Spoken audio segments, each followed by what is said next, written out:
It was 14 minutes to 2 in the morning when I pulled up in front of the house on Linden Avenue. Maya was slumped against my right shoulder, her black sequin dress catching the porch light in tiny broken flashes. Her head felt heavy, the way a drunk person's head does when the body finally gives in. I half carried her to the front door and knocked. The door opened. She stood there in a fitted grey wool dress, dark hair falling over her shoulders in soft waves, one hand resting on the doorframe. She did not gasp. She did not immediately reach for her daughter. She looked at me for one full second, maybe two.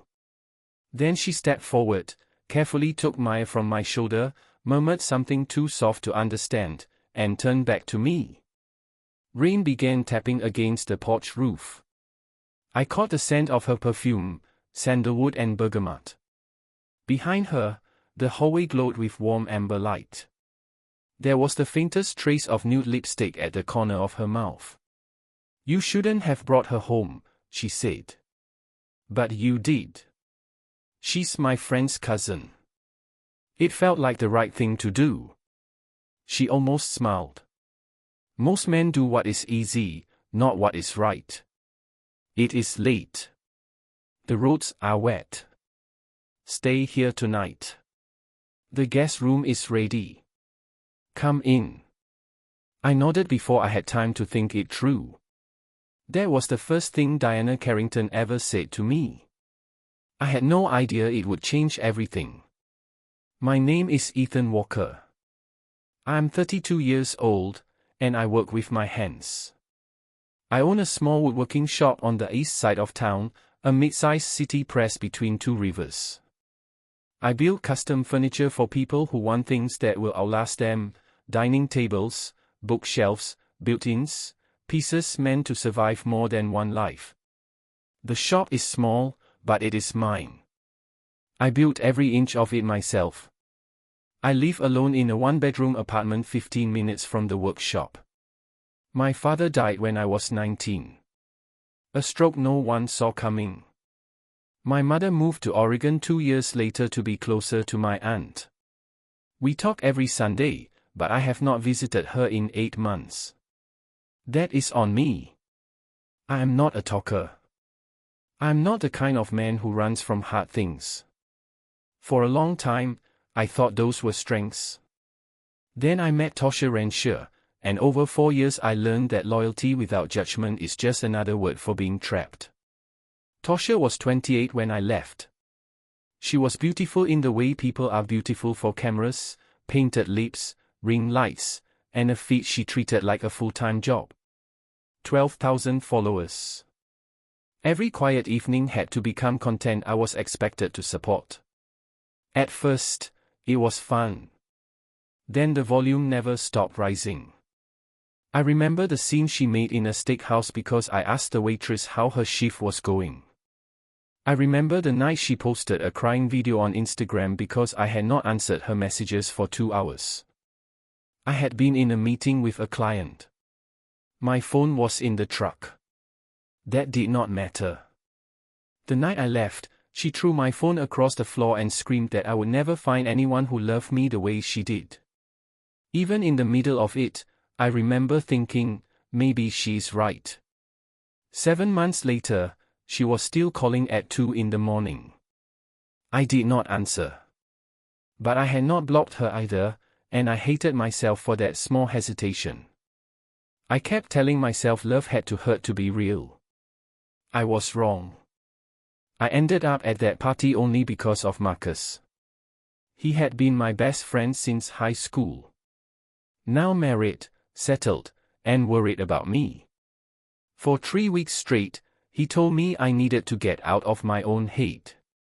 Eventually, he forced me to agree to a Saturday night party.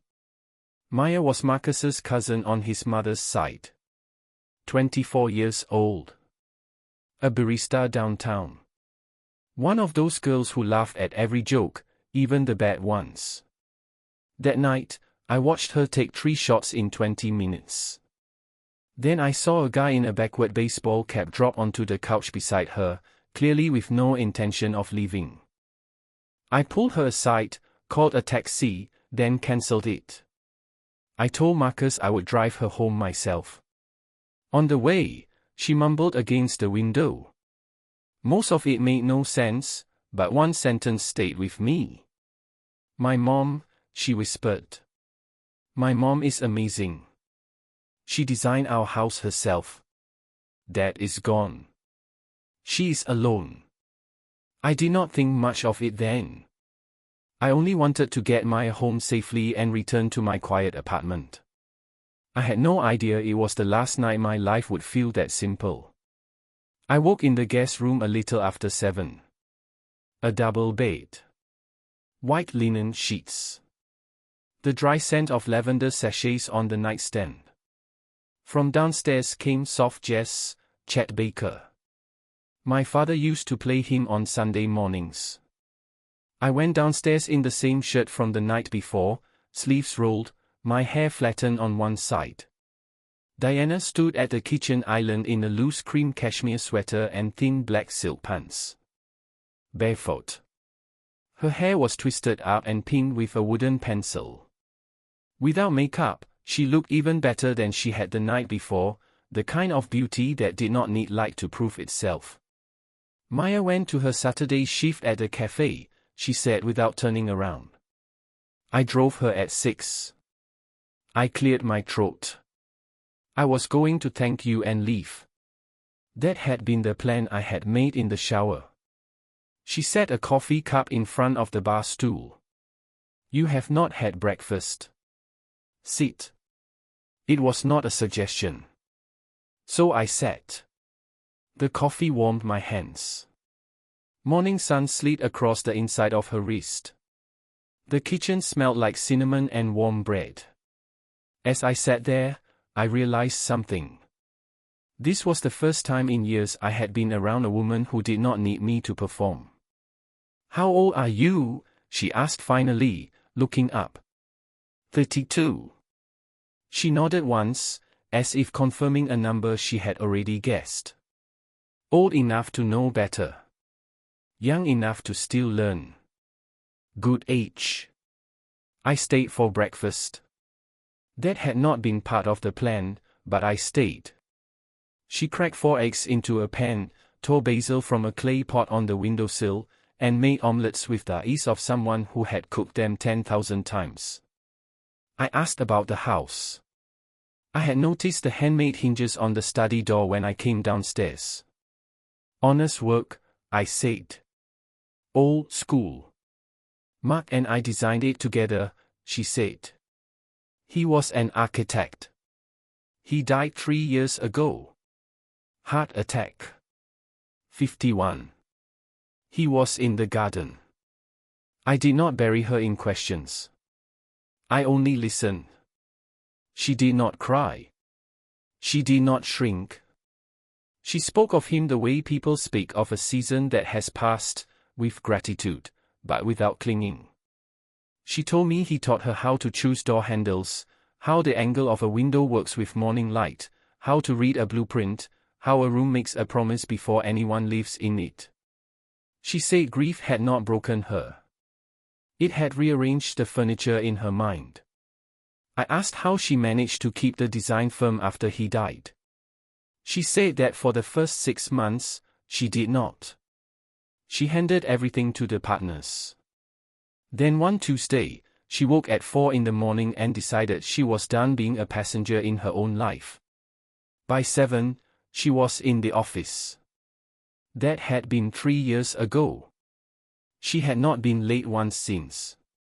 What struck me most was what she did not do. She did not worship her pain. She spoke about what pain had taught her. There is a difference. Most people never learn it. My phone vibrated face up on the counter between us. Tosha. 3rd time that morning. I turned the phone screen down. Diana did not ask. She did not even look at it. But I knew she had seen. After a long silence, she only said, "You do not have to explain. We all have people we are still learning how to leave." The following Saturday, I drove back with a bookshelf in the bed of my truck. Small walnut piece. For shelves. I would normally charge $800 for something like it. I had worked on it from Sunday to Thursday in the evenings after finishing paid orders. I told myself it was a thank you gift. That was how I explained it to myself. This time, Maya opened the door. Her eyes went wide. Then she broke into a grin. "Mom. He brought you something." Diana came around the corner and stopped for half a second. It was the kind of stop a person makes when they have to catch their own face and put it back together before you can read it. She crossed the room and laid her fingers on the top of the shelf, running her thumbnail along the grain. "You made this?" It was not really a question. I nodded. She insisted on placing it under the window in the reading room herself, refusing my help. The light settled on the walnut like it belonged there. She stepped back, one hand at her side, and looked at the shelf as if it marked the beginning of something. Slowly, she ran her palm over the top edge one more time. I watched her face move through an emotion I could not name. Then she turned to me and said, "Thank you. I do not think you understand what you just did." I started to answer, but she raised one finger. "Do not make it smaller." That hit me hard enough to feel in my chest. It was the first time in years I had given a woman something and she had not asked why I did not buy flowers instead. Tosha treated every gift as proof of something missing. Diana received it as if I had handed her a small weight, and at last the floor beneath it was ready. A week later, she invited me to stay for tea. We sat on the back patio. The garden was small, enclosed by old brick. Tomatoes grew along strings. Thyme and oregano spilled from stone pots. Mint grew in a wooden box she had built herself. She told me that the year after Mark died, Maya had gone to a friend's house, and the home felt different without her. Quieter, but not in a sad way. "Settled?" I asked, and immediately regretted it. "Lonely," she said. She did not flinch. She looked at her tea, then at the brick wall, taking her time. "Yes," she said. "But loneliness is not the enemy. The enemy is holding on to the wrong person just so you do not have to feel it." I went quiet. I thought of Tosha. 7 months without answering, but also 7 months without blocking. That narrow strip of light I had left open in case I became weak. Diana did not question me. She did not dig. She did not lecture. She simply sat with her loneliness as if it were a houseplant she had given a name. She poured me a second cup without asking. The mint in it came from the wooden box 6 steps from my elbow. She said she started building that box the week after Mark's funeral because she needed something to hammer. The first time, she cut every board wrong and made herself start again. "Sometimes the most honest thing you can do for yourself," she said, "is not let your hands stay idle." That was when I told her the smallest part about Tosha.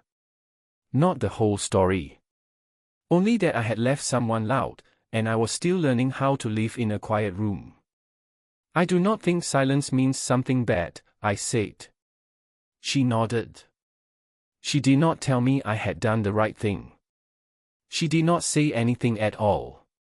She only nodded, refilled my cup again, and let me sit inside a quiet I was still learning to trust. 2 weeks later, I came over with my tool bag. The back door had been sticking. Maya had mentioned it casually the last time I was there, and I had thought about it all week.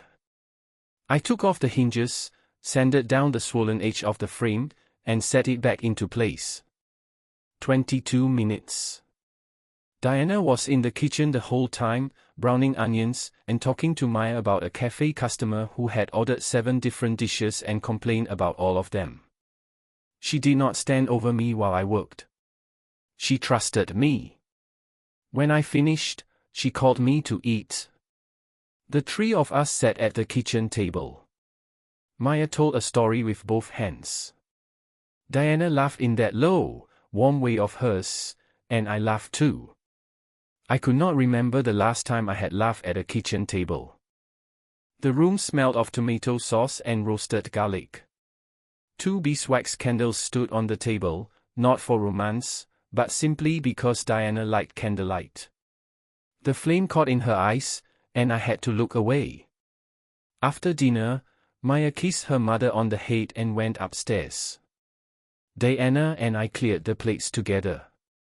She washed. I dried. When she handed me the last plate, her fingers brushed mine. Accidental, and yet not accidental. Neither of us moved for half a second. Neither of us pulled away. Then she calmly stepped back, dried her hands on the towel hanging from the oven handle, and said, "It is late." I nodded and went to the door. She walked me to the porch. She stood there, one hand on the doorframe, just like the first night. "I am not in a hurry," she said. "Whatever this is, neither of us needs to rush it." I drove home and did not sleep until almost 4. I lay on my back, staring at the ceiling, thinking about her hand around a coffee cup, the wooden pencil in her hair, the way she had said, "Neither of us needs to rush it." Not like a question. Before I left that night, she had stopped me one more time at the threshold and said, very quietly, almost privately, "I am 46 years old. I buried my husband. I do not play games. If you are not sure, that is all right. But do not pretend with me." I looked at her, really looked at her, and told the truth. I have never been so sure of my uncertainty. She laughed once, low and short. That is the most honest thing anyone has said to me in 3 years. Tosha showed up at my workshop on a Saturday afternoon. I was running a plane over a maple board for a client's kitchen island. Curl shavings collected near my boot. The bay door was rolled halfway open. I heard the heels on the concrete before I saw her. She wore a tight red dress, the kind she put on when she wanted to prove something to the room. Heavy eyeliner. Her perfume arrived before she did, jasmine and alcohol, sharp and stale at the same time. She was drunk. "I heard you have someone new," she said. "Some old auntie." I slowly set the plane down. I did not ask how she knew. I had already pieced it together. Marcus. His cousin Maya. Maya worked at a cafe downtown. Tosha had a friend in that area. Connections are short in a town like ours. She walked along my workbench, dragging one red fingernail along the edge of my tools. She picked up a chisel and set it back in the wrong place. She knew what she was doing. She had been in the shop 100 times. She knew which small rearrangements bothered me. "Remember when we used to come here?" she asked. "Late at night. On the workbench?" "Remember, baby." I remembered too well. I remembered the first time she came in with bright eyes, saying she wanted to understand how I worked. I remembered when she stopped pretending to care about woodworking and began using the shop as a background for her videos. I remembered the last time she was there, when she threw a coffee mug across the room because I said I had work to do. "I want you to leave," I said. "How old is she?" 40. 50? Tosha tilted her head at me. "Are you really that desperate? Do not talk about her." She laughed. It was not a kind laugh. "You are defending her. Cute." I walked to the bay door and rolled it all the way open so the whole street could see inside. I do not know why exactly. Maybe I wanted air. Maybe witnesses. Maybe I wanted no shadows. "Tosha. Go home." She stood there for a long moment. Then she slowly walked out, hips swaying. At the door, she turned back and said, "This is not over." I did not answer. For 10 minutes after she left, I stood in the workshop with both hands flat on the bench. My hands were shaking, but not the way they used to shake around her. They shook because I realized they were shaking differently. 8 days later, my phone rang. Maya's voice was thin. "Some woman is on our porch. She is asking for Mom. Mom is talking to her, and please." I broke the speed limit getting there. When I reached the house, I could hear the shouting from the sidewalk. Tosha stood on the porch in the same red dress, mascara smeared, gesturing with her whole body. Diana stood in the doorway, the same cream sweater, the same wooden pencil in her hair, one hand on the frame like that first night. As I walked up the path, I caught the end of what Tosha was screaming.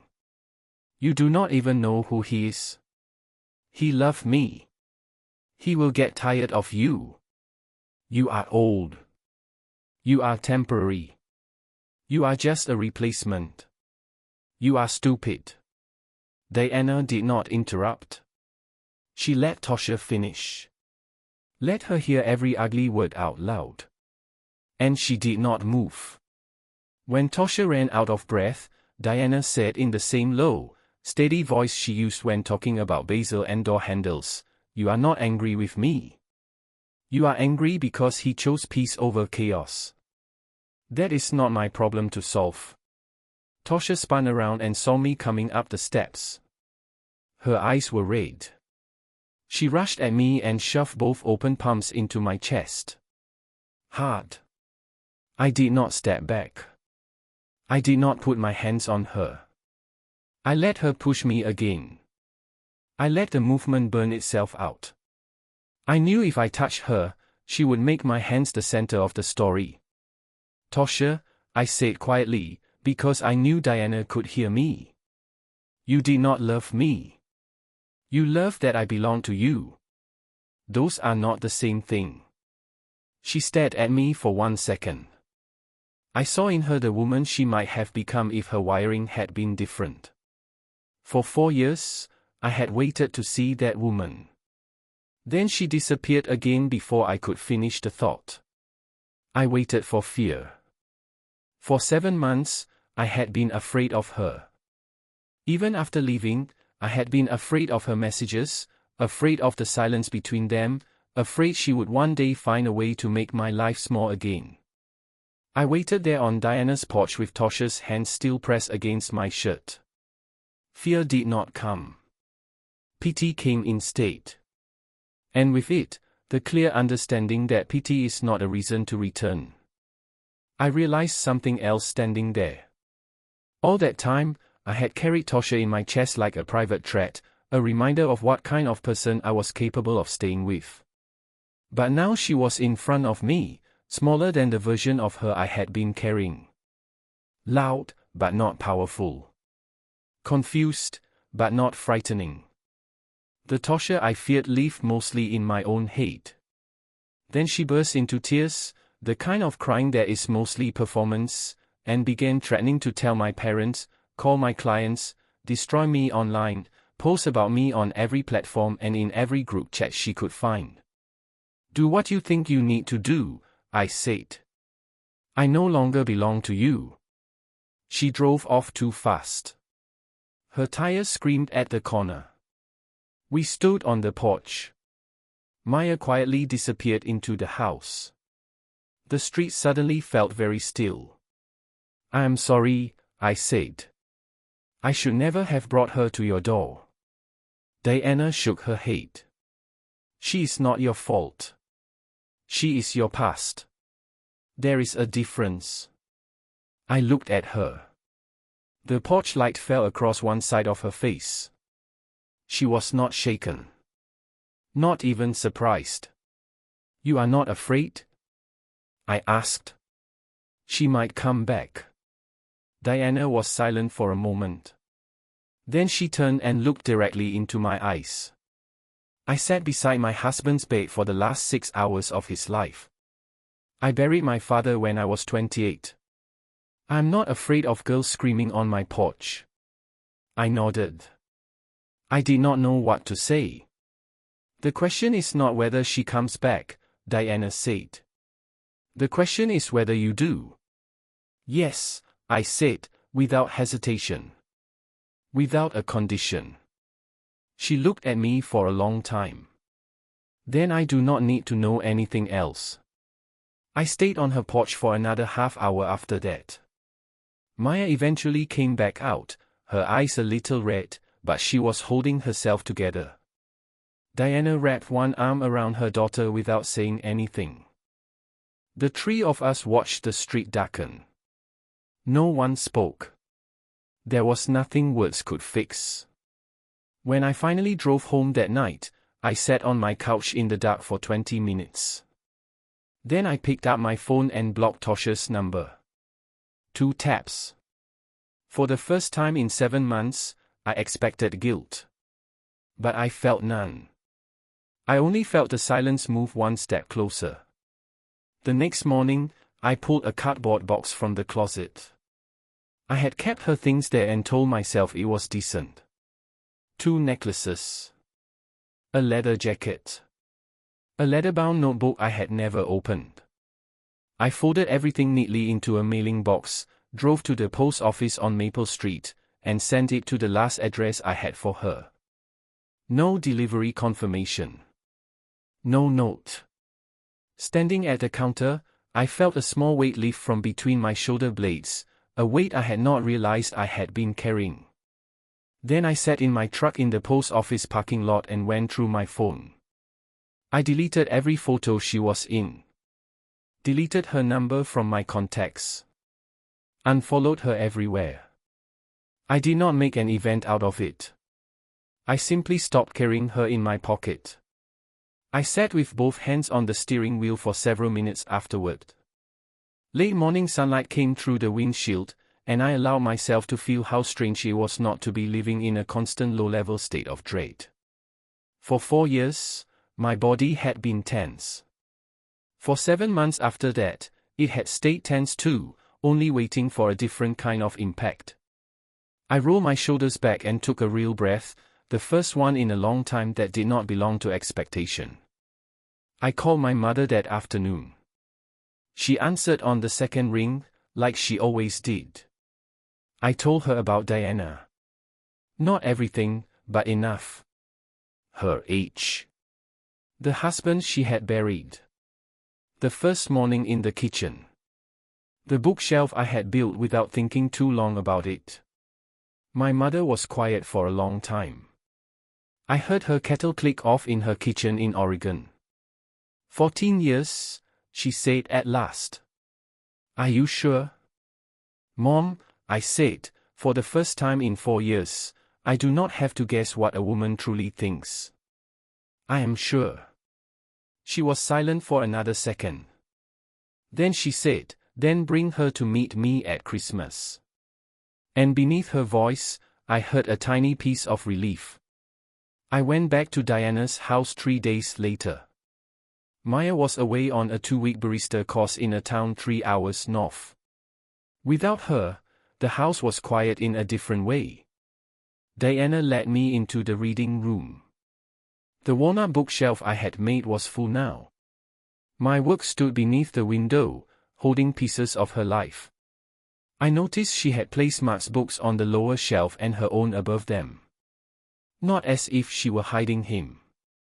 As if she had thought carefully about where he belonged. She poured 2 glasses of red wine and sat across from me with her legs tucked beneath her. I need to tell you something, she said. She admitted that she had been afraid too after Mark. She had promised herself she would never again allow herself to need anyone. For 3 years, she lived alone. For 3 years, she did it well. Better than well. She built a business, a garden, a life. She stopped flinching at the sight of the second pillow on the bed. She stopped waiting for the front door to open at 6 in the evening. She said that in those 3 years, there had been 2 men. Both kind. Both wrong. One asked her to move in after 4 dinners.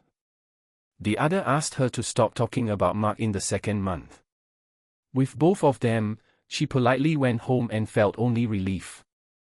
She had taken that as proof. Proof that it was over. Proof that whatever part of her could love like that was gone. Then she looked into her wine glass and said, "And then you appeared at my door with my drunk daughter on your shoulder, and I thought, there he is. The man I refused to let myself wait for." I did not say anything. I only reached across the small table between us and took her hand. It was the first time I touched her on purpose. Her fingers were cool. They closed around mine. We sat like that for a long time. Neither of us spoke. The wine in our glasses sat untouched. Maya came home a day earlier than planned. She walked into the kitchen at 7 in the morning and found me at the counter pouring coffee into 2 mugs, one for myself, one for her mother. Diana sat on a stool in a robe. Maya stopped. I stopped. Diana did not. Maya looked at her mother, then at me, then at the 2 coffee mugs, and slowly smiled. "I knew it," she said. "I knew from the first night." Diana did not look at me. "When Mom opened the door, she was not looking at me," Maya said. "She was looking at you." She was not angry. She was not even surprised. She crossed the kitchen, kissed her mother on the temple, and turned to me. "Treat her better than anyone ever has. Then keep doing it." She hugged Diana. Then she hugged me. After that, she took a 3rd mug from the shelf, poured herself coffee, and the 3 of us stood there in the morning light as if it had always been that way. She asked her mother what she was making for dinner. Then she asked if I would be there. Diana said yes. I said yes. Maya nodded once in the same way her mother sometimes did, then went upstairs to shower. That night, Diana and I sat on the back porch. A wool blanket was wrapped around her shoulders. The air had sharpened. Autumn was coming. "Do you want this to be real?" I asked out loud. "In front of your friends, your colleagues, your neighbors?" She leaned her head back and looked at the stars above the brick wall. "I spent half my life trying to make other people comfortable," she said. "I do not intend to spend the second half doing the same." "Then let us try," I said. "No rushing. No performance. Just real." "Just real," she said. I leaned in and kissed her. It was not a hungry kiss. It was not a fireworks kiss. It was the kiss of a person who had waited long enough to know when he was certain. When I pulled away, her eyes were closed. She kept them closed for one more breath, as if allowing herself to feel it without an audience. Then she opened them and looked at me, and a small part of the woman I had seen in the doorway that first night was gone forever. I spent most weekends at her house after that. I rebuilt the back fence out of cedar. I took down the old outdoor dining table Mark had made and built her a new, longer one out of white oak. I asked permission before doing it. She took my face in both hands and said, "Build me a new one." He would have wanted that. I planted a row of lavender along the southern wall because she had once mentioned she always meant to do it. I fixed the cracked screen in the laundry room she had ignored for 2 years. I replaced the bulb in the outside lantern. None of it was grand. None of it was for show. It was the quiet, accumulated work of a man who liked a woman's home enough to help keep it standing. While working in her yard, I noticed something I had not noticed anywhere else, the shape of peace. Even on my good days before, there had always been a low static beneath everything, the hum of waiting for the next scene. In Diana's house, that static was gone. I could stand aboard for an hour, look up, and realize my shoulders had dropped away from my ears. She began introducing me to her circle. Most of them were women her age. Friends of 20 years. A few former design clients. I prepared myself for judgment and received something else instead: curiosity, a few sharp questions, but no cruelty. One of them, a retired professor named Helen, asked me over dinner what I would be doing in 20 years. I will be building the same furniture in the same workshop, I said. Just slower. She laughed and told Diana I was a keeper. Diana only took a sip of her wine. Margaret, her sharper friend, caught me after the same dinner and gripped my arm above the elbow. She has not laughed like that in 3 years, Margaret said. Do not ruin this. No, ma'am, I said. I meant it. One night, late, Diana and I lay in bed simply talking. Not touching. The window was open, and the curtain moved with the air. I said something I had been holding back for weeks. When you are 60, I will be 46. When you are 70, I will be 56. I know. Does it scare you? She was silent, then turned toward me on the pillow. Yes, she said. But I am more afraid of living carefully and dying with regret. Mark taught me that. Not by how he lived, but by how he left. I lay with that for a long time. And I finally understood something I had been circling for months. I was not replacing Mark. I was not in some quiet competition with a dead man. I was living my own life beside a woman who chose, every day, to share part of hers with me. 8 months passed. I opened a second workshop downtown, 3 times larger than the one on the east side. Diana designed the interior. It was our first project together. She refused to send me a bill. I paid her by building a new desk for an office she was renovating. Walnut top, hand-cut dovetails, brass handles I cast at a friend's forge. The first day she sat behind it, she ran her palm across the surface twice, slowly. Then she looked at me and simply nodded. Maya finished her course and opened a small cafe with a friend from school. They called it Slow Morning. I built a bar out of reclaimed oak from an old barn outside town and refused to take her money. She framed the receipt I never gave her and hung it behind the espresso machine as a joke. I brought my mother in October. She and Diana spent 4 hours in the kitchen on the first day, making pie from my grandmother's recipe and talking about things I could not hear from the next room. When I drove my mother to the airport at the end of the week, she put her hand on my forearm at the curb and said, "She will not hurt you. I can feel it." She said nothing else. She did not need to. Diana and I were not married. We did not live together. I kept my apartment, my space, the silence of my mornings. She kept her house, her habits, her own space. But I had a key to her house. She had a key to mine. We ate dinner together 4 nights a week. Sometimes 5. We did not need to merge our lives completely to know they belonged in the same room. One early autumn afternoon, I was sitting in Maya's cafe. Diana and I were sharing a slice of olive oil cake by the window. I looked up by chance and saw someone across the street. Tosha. She saw me first. She stopped on the sidewalk and looked at me, then at Diana, then at my hand resting naturally on Diana's lower back. My whole body prepared itself. But Tosha did not come in. She did not shout. She only nodded, barely, almost as if confirming something to herself. Then she crossed the street and kept walking. I watched her until she turned the corner. I noticed she was wearing flats. Tosha Renshaw used to refuse to leave her apartment without heels. Maybe something in her had settled. Maybe she was simply tired of the game. Either way, she was no longer my business. Who was that? Diana asked without turning around. No one anymore, I said. And it was true.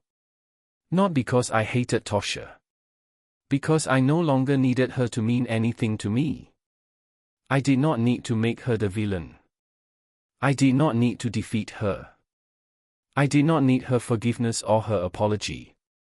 I stopped writing her into the story of my life, and the page finally went blank.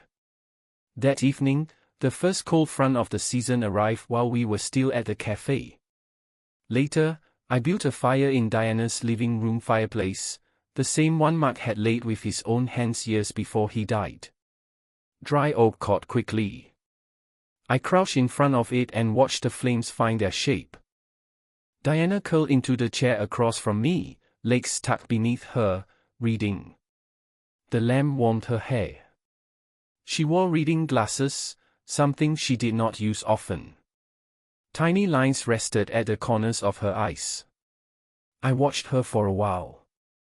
I thought about that first night. The wool dress. Her hand on the doorframe. The rain that began just as she told me to come in. I thought about how close I had been to standing on that porch for one more polite second and then turning away.